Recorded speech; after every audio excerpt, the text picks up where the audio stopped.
Huwag din kalilimutan ating kapaligiran.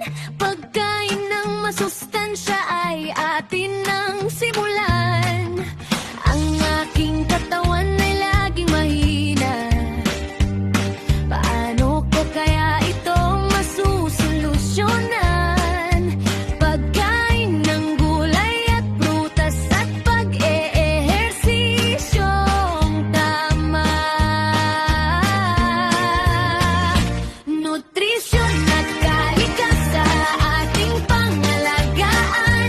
Disiplina sa pagkain, katawan natin ay yayaman.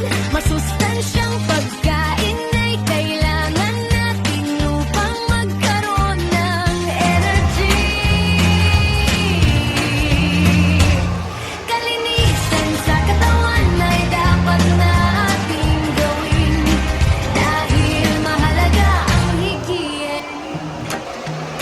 Malaki, malusog dahil umiinom ng gatas. Magaling, malakas, matatalinong mga bata. Mabait, masunuri, tapat at gumagawa ng tama.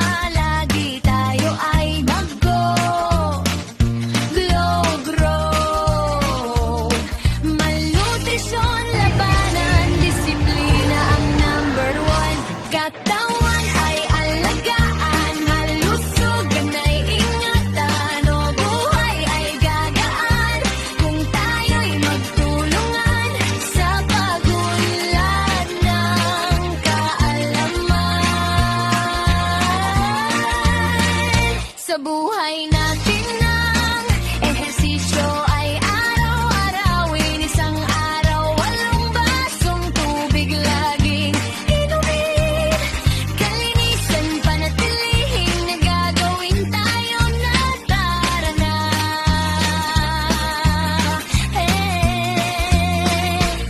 Kalikasan ay dapat lagi nating protektahan laban sa mga posibleng mangyaring kalamidad. Mga ilog at dagat ay huwag nating babuyin.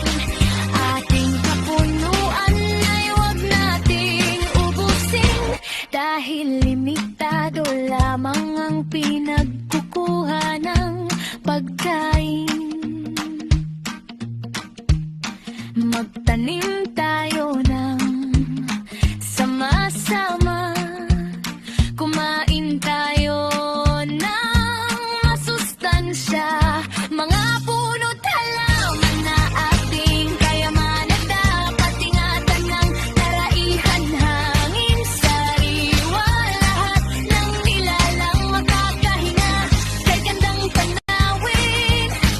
Kung titingnan natin mga ilog na malinis, doon nagagaling ang buhay nating minimithi.